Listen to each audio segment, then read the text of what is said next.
Salut à toutes, salut à tous. De retour pour une nouvelle vidéo. J'en avais parlé un peu sur mon live Twitch. J'avais annoncé même que j'en parlerai sur les réseaux sur les différentes caractéristiques des cartes Pokémon avec comment reconnaître justement quel type de carte, savoir où trouver le bloc, où trouver le numéro, la rareté, etc., etc. Donc je vais vous parler un peu de tout ça dans cette vidéo aujourd'hui. Sachant que je lance en parallèle le même élément en podcast. Donc je vais le mettre en ligne la semaine prochaine. Vous pourrez du coup juste les écouter. Alors faut savoir que en fait les cartes qui maintenant sont aussi vieilles que Pokémon, donc les cartes à jouer, c'est vraiment un jeu à la base à jouer. Ça a été fait après ensuite pour être collectionné avec la, le développement de Pokémon, de la franchise. Mais au départ, c'est vraiment des cartes pour jouer. Donc c'est un vrai jeu d'attaque, de défense, un peu comme Magic pardon, euh, ou même Yu-Gi-Oh! Vous devez vraiment affronter un adversaire et avoir des tactiques pour gagner. Donc c'est ce qui fait que vous allez avoir certains éléments dans les cartes que je vais vous donner qui sont un petit peu spécifiques et qui vont avoir des caractéristiques propres à un jeu.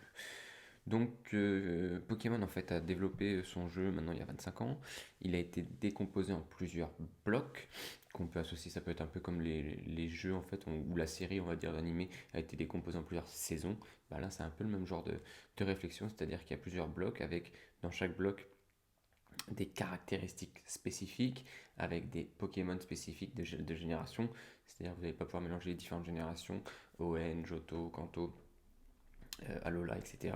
Ça va être propre à chaque bloc. Euh, et par contre, ils peuvent rajouter dans un bloc quelques nouveaux Pokémon, quelques nouveautés, mais ça va être vraiment assez séquencé. Donc il faut savoir qu'actuellement, il y a 9 blocs. Donc le premier, c'est le bloc Wizard, qui est sorti au tout début, qui a été avec les Pokémon Kanto, quelques Johto, qui a été le tout premier bloc à sortir. Ensuite, il y a eu le bloc X, le bloc X, puis le bloc Diamant et Perle, assez facile de savoir ce à quoi il correspond. Le bloc Platine, c'est la même chose. Ensuite, il y a eu le bloc Earth Gold et Soul Silver, c'est sur les rééditions de version or et argent. Le bloc Noir et Blanc, qui correspond encore une fois à un jeu et à une partie de la série et à une nouvelle génération de Pokémon. Le bloc XY, même chose. Bloc Soleil et Lune. Et enfin le dernier bloc Épée et Bouclier. Donc, comme vous voyez, en fait, chaque bloc est plutôt décomposé par rapport au jeu et aux nouvelles générations Pokémon. Jeu et ou animé, puisque ça va de pair.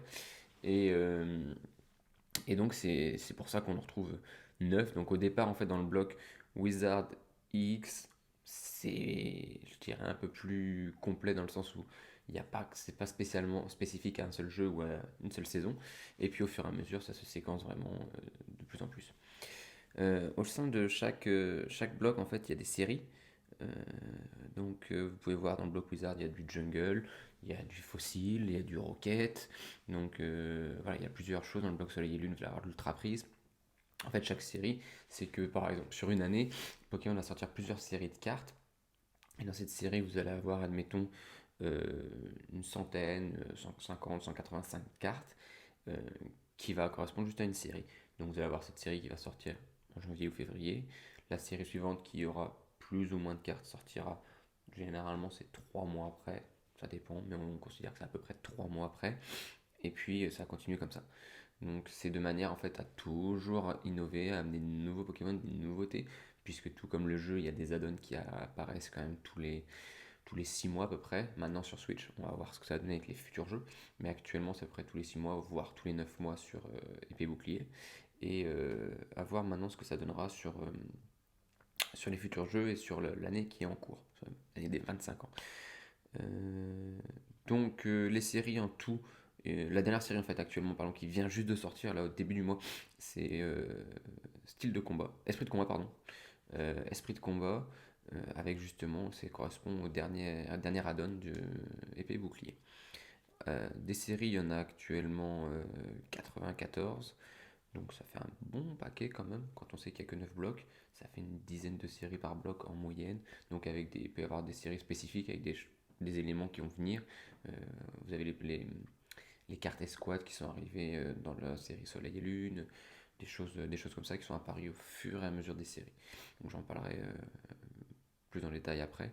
Mais on voit que voilà, il y a quand même des nouveautés qui peuvent apparaître au sein d'un même bloc. Dans une série, on peut faire juste une petite nouveauté, justement. On va faire une série spéciale. Donc, Escouade, c'est des duos. Série spéciale duo. Donc, vous allez avoir un Magikarp Wellard que j'ai eu, c'est pour ça que j'en parle. Mais vous pouvez avoir du Mew Mewtwo, vous pouvez avoir du Zekrom Pikachu, etc. etc.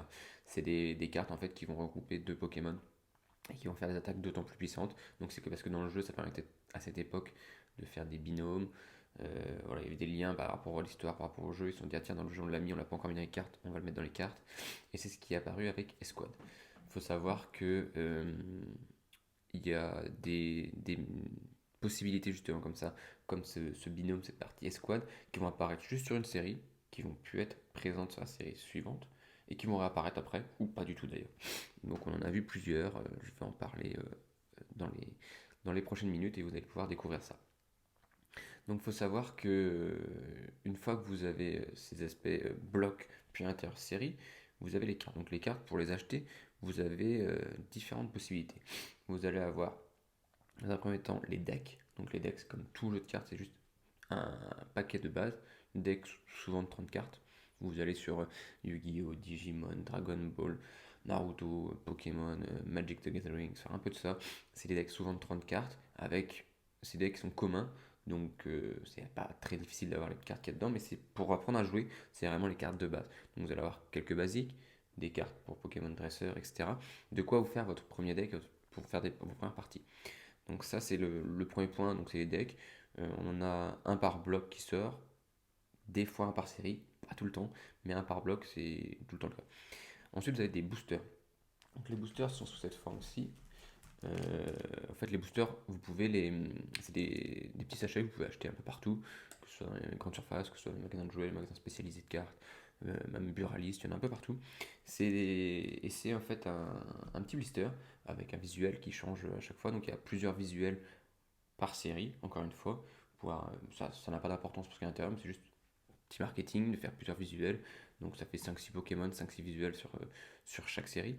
Et dedans, vous allez avoir 10 cartes de base, donc booster 30, euh, pardon pas booster, deck 30, booster 10, et puis enfin vous avez aussi la possibilité d'avoir des multipacks, donc c'est des packs avec plusieurs boosters. Donc il y a des bipacks, des tripacks, et maintenant depuis deux séries, on peut voir même des packs un peu plus importants, on va dire des packs un peu promo, à l'effigie d'un Pokémon ou d'un événement où vous allez avoir une carte qu'on va appeler promo que j'ai détaillé ensuite, ou un petit élément spécial, ça peut être un goodie, ça peut être un petit jouet.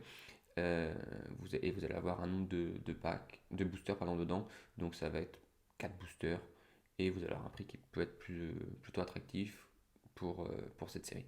Voilà un peu comment ça se divise. Donc deck de base, c'est 30 cartes. Booster, c'est 10 cartes. Et puis après, vous avez des possibilités d'acheter plusieurs boosters dans des packs. Donc, il faut savoir que dans chaque booster, vous allez avoir plusieurs cartes. Vous aurez maintenant, depuis maintenant quelques séries, vous allez avoir une carte pour jouer en ligne, puisque Pokémon a lancé aussi son jeu en ligne. Vous allez avoir toujours une carte rare, qui peut être holo, qui peut être haute, mais elle est au minimum rare. Vous allez avoir deux cartes dresseurs. Pareil, peuvent être rares, peu communes, communes. Je détaillerai un peu ces types de cartes ensuite, mais ça peut être dans les deux. Et vous allez avoir ensuite sur l'ensemble du deck, vous aurez du coup euh, donc 10 cartes, j'ai dit donc maintenant c'est les nouveautés aussi, vous allez avoir une carte qui va être ce qu'on appelle reverse, c'est-à-dire qu'au lieu d'avoir la partie illustrée holo, c'est le fond de la carte qui est tout holo. Et ensuite, vous aurez, donc tout le reste sera des cartes communes ou peu communes, et une carte énergie, toujours. Les cartes énergie n'ont pas d'intérêt en tant que collectionneur direct, mais quand on joue, il faut des cartes énergie pour pouvoir attaquer ou faire des manœuvres, donc elles sont nécessaires. Cartes énergie qui peuvent être de chaque famille, donc ça peut être tous les types de Pokémon, éclair, feu, pierre, sol, etc., etc. Donc il y a différents types de cartes énergie. Mais globalement, voilà ce que vous allez avoir, donc une carte énergie, deux cartes dresseurs, une carte rare, vous allez avoir trois cartes, comment on appelle ça? Trois cartes peu communes, pardon. Donc, et le reste sera des cartes communes. Donc, si je fais bien les comptes, une énergie, une rare. Après, oui, Tu fais, les cartes dresseurs peuvent être communes et, pas, ou peu communes, ou même une carte dresseur qui peut être rare. Donc après, ça peut se croiser en fait. Mais vous êtes obligé d'avoir cette base-là, d'avoir au minimum 3 peu communes, qui peut être dresseur ou autre, d'avoir une rare, une énergie et tout le reste. Donc ça fait 5 cartes communes. Voilà, ce qui détaille un booster. Donc effectivement, si vous faites la course aux cartes rares, il faut un petit paquet de boosters puisque vous verrez que s'il n'y en a qu'une par booster, sauf des erreurs d'impression, des erreurs de tri, ce qui peut quand même arriver, c'est très rare, mais ce qui peut arriver, vous aurez toujours qu'une par booster. Donc comme c'est celles qui sont le plus de valeur et qu'on cherche le plus à collectionner, qui sont les plus rares, comme on dit, c'est assez long, onéreux d'en obtenir directement par l'achat de boosters ou de packs. Donc les types de cartes, comme je viens de vous le donner, donc il y a les cartes Pokémon qui servent vraiment, qui sont directement pour le jeu. Les cartes dresseurs qui vont être des fonctionnalités liées au jeu. Donc ça peut être tirer une carte, ça peut être jouer tout de suite, restaurer des énergies, etc. Des arènes, ça va être des éléments extérieurs au jeu. Et puis les cartes énergie qui servent, elles, à jouer, à attaquer, qui sont vraiment, comme on le dit, les cartes énergie qui donnent l'énergie au Pokémon pour permettre une attaque ou une défense d'ailleurs, ou un mouvement basique dans le jeu. Donc c'est vraiment les cartes les plus basiques, puisque vous en avez les cartes énergie, vous en avez dans chaque booster. Donc c'est une carte par booster, mais certaines peuvent avoir de la valeur dans le sens où elles peuvent devenir rares, elles peuvent être holo, elles peuvent être reverse holo. Donc non, il peut y avoir un intérêt. Donc sur ces cartes, vous allez avoir du coup un recto, un verso. Le verso est quasiment toujours le même depuis le début de la création de la franchise et du jeu à collectionner. Donc avec le même visuel, sauf dans des cas exceptionnels où les cartes, même avant euh, la sortie, on va dire, internationale, qui ont des petites variantes, notamment certaines cartes japonaises, qui ont des petites variantes qui sont un petit peu plus rétro. Mais quasiment toutes les cartes, on va dire 98% du marché actuellement a le même verso. Donc c'est facile de savoir quand vous avez tombé sur un fake ou non, de connaître l'état de la carte, puisqu'avec ce verso, c'est très facile de se repérer. Après le recto, en fait, il est divisé en plusieurs éléments. Vous avez déjà un cadre jaune, quasiment encore une fois tout le temps, quelques exceptions, mais on est sur un cadre jaune systématique. Ensuite, vous allez avoir en haut à droite le type du coup d'énergie. Donc ça va vous dire si c'est type eau, type sol, type combat, etc. Vous avez à côté le nombre de points de vie, donc les PV. Tout en haut à gauche, vous allez avoir le nom du Pokémon et son niveau. Donc si niveau 1, etc. Voir sa pré-évolution éventuellement. Juste dessous, vous allez avoir le visuel, donc qui peut justement être holo ou pas. Ensuite, vous allez avoir le numéro du Pokémon dans le Pokédex, avec quelques informations type Pokédex du genre sa taille, son poids, des choses comme ça. Type de Pokémon éventuellement. Vous avez ensuite ses attaques ou caractéristiques. Donc il y a soit un talent, soit une attaque, soit deux attaques. Ça dépend un peu de chaque carte. Ça. À chaque attaque est lié le nombre d'énergie nécessaire pour jouer. Ça, c'est propre aux règles du jeu lors des tournois. Ensuite, vous allez avoir ses faiblesses, son coup de retraite, c'est-à-dire si vous voulez retirer la carte, combien d'énergie est demandé. Ses faiblesses et ses résistances. C'est un peu similaire au principe du jeu Pokémon, c'est-à-dire faiblesse pour un type plante, ça va être feu, et résistance, il va être résistant par exemple au type eau. Et ben, ça va être un peu le même genre dans le jeu de cartes que dans le jeu vidéo. Dessous, vous allez avoir en bas à gauche le numéro de la série. Donc vous allez avoir, admettons qu'il y ait 185 cartes dans cette série, vous allez avoir peut-être le numéro 5 sur 185. Vous allez avoir l'illustrateur juste au-dessus. À droite, vous allez avoir la définition du Pokédex, donc qui peut varier puisqu'il y en a plusieurs, c'est vrai qu'à chaque génération les définitions changent. Et puis vous avez juste, alors c'est pas tout le temps le cas, mais 99% des cartes qui sont classiques, vous allez avoir juste sous l'image à droite un petit logo qui représente en fait la série. Chaque série a son petit logo, donc qui permet de l'identifier, de savoir à quoi elle correspond. Donc sous la partie droite de l'illustration, je disais qu'il y avait effectivement le logo de la série, mais sur la partie gauche, il peut y arriver qu'il y ait un petit logo avec marqué édition 1. Donc édition 1, c'est des cartes qui sont encore plus rares. Elles ne sont pas présentes sur toutes les séries, ni dans tous les blocs. Dans le premier bloc, on les voit. Ensuite, elles disparaissent avec l'arrivée des full art et des sequoias, on ne les voit plus du tout. Mais du coup, il faut savoir que Ce qui est le plus en vogue plus actuellement, c'est vraiment ces éditions 1 qui sont rarement présentes. Et il y a encore une autre spécificité qu'on peut trouver sur les cartes Wizard. Donc le premier bloc, la première série, c'est des cartes sans ombre, donc ce qu'on appelle shadowless.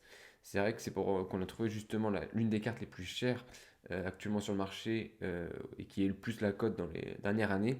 C'était un Dracofeu, plutôt la version anglaise, donc Charizard, édition 1, shadowless, donc sans ombre. Et là, vous avez vraiment des cartes qui existent. Je crois que c'est cette carte-là avec tous les éléments. Il y en a peut-être une vingtaine dans le monde. Et alors en état correct, il y en a deux ou trois.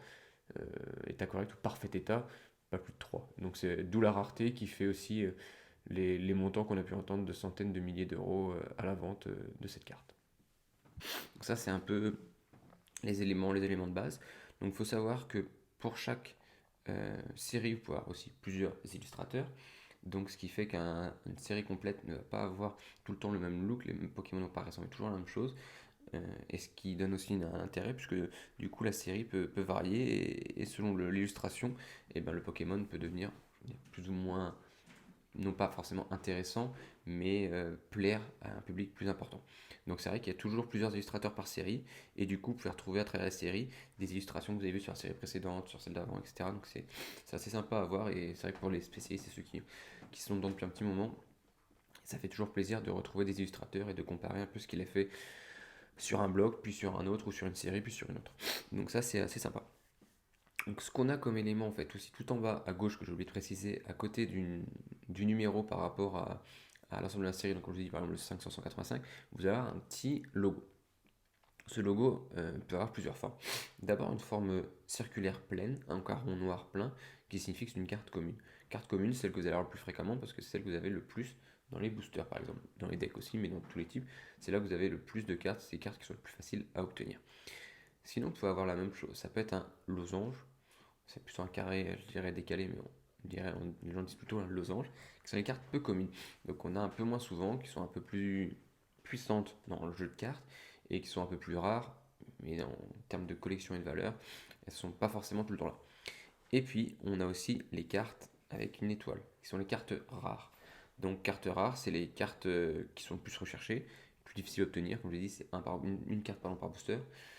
C'est pas celle qu'on va trouver le plus facilement, mais c'est celles qui sont les plus demandées. Donc, ça, c'est une petite étoile noire qui est en bas à gauche. Après, vous avez une autre petite étoile qui peut être similaire un peu à celle-là, qui peut perturber un peu, mais qui correspond à autre chose, c'est marqué dessus promo.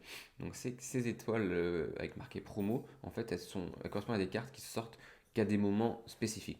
Sortie d'un film, événement, ça peut être un tournoi international de cartes, ça peut être euh, un illustrateur qui décide de faire un événement spécifique et un partenariat avec Nintendo et avec Pokémon. Ça peut être dans l'achat d'un tripack, dans l'achat d'un pack même plus global, dès qu'il y a des packs, vous avez des fois des cartes, comme je dis, qui étaient offertes. Donc ça peut correspondre à ces cartes promo. Donc ces cartes promo en fait sont soit très rares si c'est lors des événements, soit un peu moins lorsque c'est dans des packs, puisqu'à chaque achat d'un pack, vous avez de cartes promo. Après, les quantités, il faut que vous n'avez pas des packs par millions, mais on va dire plutôt par milliers, donc elles ont quand même une certaine valeur et elles restent quand même rares. Donc là, c'est un peu, on va dire, l'échelon des cartes basiques. C'était vrai jusque les trois premiers blocs. Ça évolue ensuite. Donc il faut savoir que dans les cartes rares, ensuite il y a eu des rares. Toutes les cartes rares de départ, pardon, sur la toute première série Wizard, elles étaient toutes holo. Donc elles étaient toutes brillantes. Dès que vous avez une carte rare, c'était brillant. Dracofeu, Tortank, Florizard, brillant. Automatiquement, c'était une rare, c'est brillant. Taignon, etc. Ensuite, par exemple, avec l'arrivée de Fossil ou de Rocket, donc même Jungle était aussi de la même manière, pardon, mais arrivé avec du troisième série, quatrième série, donc Fossil et Rocket, vous aviez des cartes rares qui étaient devenues aussi non holo. Donc c'est juste des cartes rares, mais il n'y a pas cette partie holographique. Donc là, encore une fois, c'est-à-dire qu'elles ont déjà de la valeur, mais pas autant qu'une carte holographique. Mais c'est exactement la même carte. Il y a juste le fait que ce soit holographique ou pas qui change. Et cette spécialité ensuite a été conservée pour faire des cartes holo et des cartes non holo. Donc ça varie encore parce que comme je dis, chaque série peut amener sa petite variante. Mais on est bien sûr des cartes holo en rare ou juste des cartes rares non holo. Donc ça c'est une autre spécificité qui rend la carte encore plus rare, encore plus demandée. Vous avez ensuite une nouveauté en fait dans l'échelle qui est arrivée euh, avec Vivid Voltage, donc avec Voltage éclatant, donc c'est la série fin d'année dernière, début de cette année, puisqu'il y a eu Voltage éclatant, donc c'est la série du bloc toujours épée bouclier, Voltage éclatant, puis Destinée radieuse et actuellement Esprit de combat. Donc c'est pas si vieux que ça. Et en fait vous avez eu des Amazing Rares. Donc Amazing Rares en fait c'est des cartes type holo. Et en fait, sur le fond, au lieu d'avoir un fond qui est dessiné mais holographique, vous avez juste un fond qui est fait type jet de pot de peinture. Clairement, c'est ça, c'est comme si on jetait un pot de peinture dans le fond.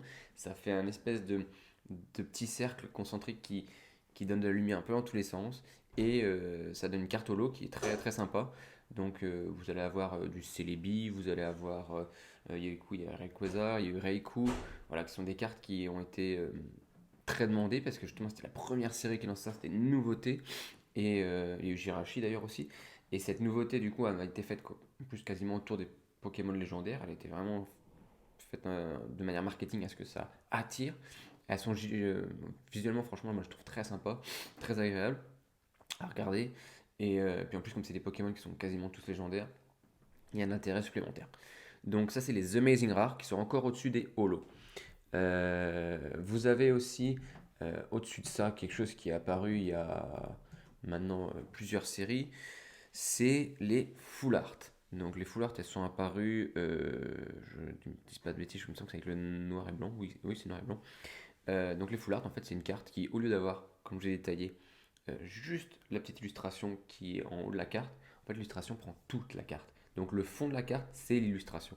Alors que d'habitude le fond de la carte était l'élément, le type, c'est-à-dire bleu c'était l'eau, jaune c'était l'électrique, etc., etc.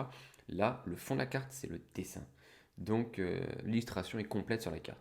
Donc ça peut être un Pokémon qui est sur tout le fond de la carte, ça peut être aussi un dresseur, une carte dresseur. Donc les cartes dresseurs, elles peuvent se diviser, comme je l'ai dit, avec des cartes en deux.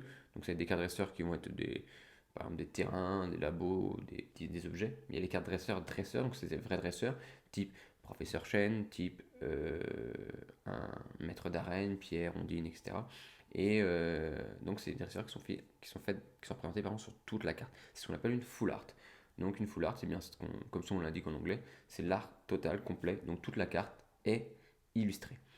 Donc ça, c'est encore plus rare d'obtenir. Les chances d'obtenir ces cartes sont encore moins importantes que sur même des Amazing Rares ou des Holos. Donc je vais vous mettre de toute façon tous les éléments, en description ou en podcast, ce sera en description du podcast ou à l'écran pour la vidéo. Et vous verrez en fait l'échelle en fait de toutes ces cartes et de toutes ces raretés. Donc là, après la full art, on a eu la qui est apparu, on a eu les cartes secret ou les cartes secrètes. Donc les cartes secrètes, en fait, c'est, comme vous avez dû, vous devez vous en souvenir, je vous en ai parlé il y a quelques minutes, de cartes. Les cartes, elles sont toujours listées avec un numéro. Le numéro, donc la série s'arrête par 185, fin de série. Et bien les secrètes, ou les cartes secret en anglais, les secrètes, elles vont au-delà. C'est-à-dire qu'au lieu d'être à 185, 185 qui est censé être la dernière carte, vous allez avoir 186, 185, 187, 188, qui sont les cartes normalement qui sont vraiment extrêmement rares, difficiles à obtenir.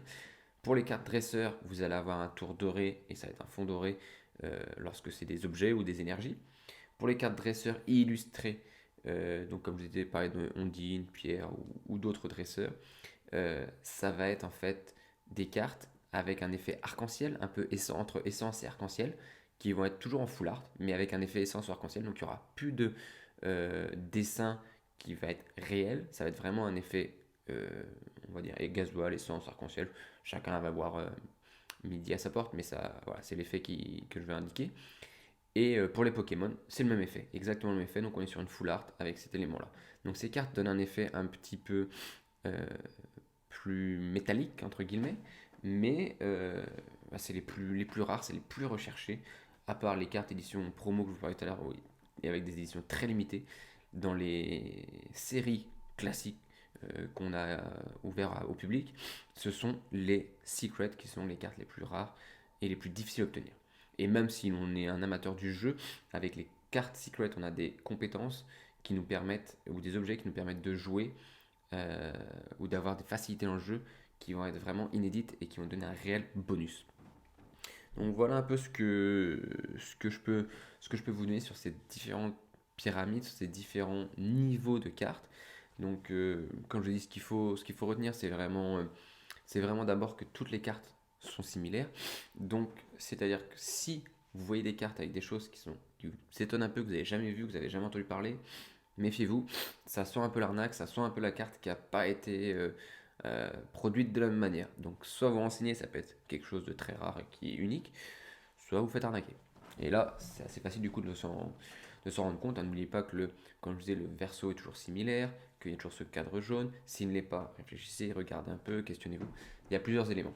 Je ferai une nouvelle vidéo et un nouveau podcast là-dessus, justement sur comment éviter de se faire arnaquer et comment découvrir les arnaques. Mais voilà les différents points déjà qui caractérisent une carte. J'espère que ça pourra vous parler, que ça pourra vous aider. Je vais vous mettre aussi, donc en plus de la pyramide, avec la pyramide de rareté des cartes, je vais vous mettre tous les différents logos des séries et je vais vous indiquer à quel bloc appartient chaque série. Je vais vous mettre ces deux fichiers. Si vous avez besoin de plus d'informations, n'hésitez pas à venir me voir sur Insta ou même d'autres réseaux. Je les mets tous justement en description. Et n'hésitez pas à venir échanger avec moi, on en pourra en parler. Mais là, c'est les principaux documents que je peux vous donner, c'est cela. Et je pense que ça peut déjà être utile à certains, puisque ça ne parle pas à tout le monde. Les gens sont perdus entre les différents blocs, séries, ensuite entre les différents types de cartes, énergie, dresseur, Pokémon.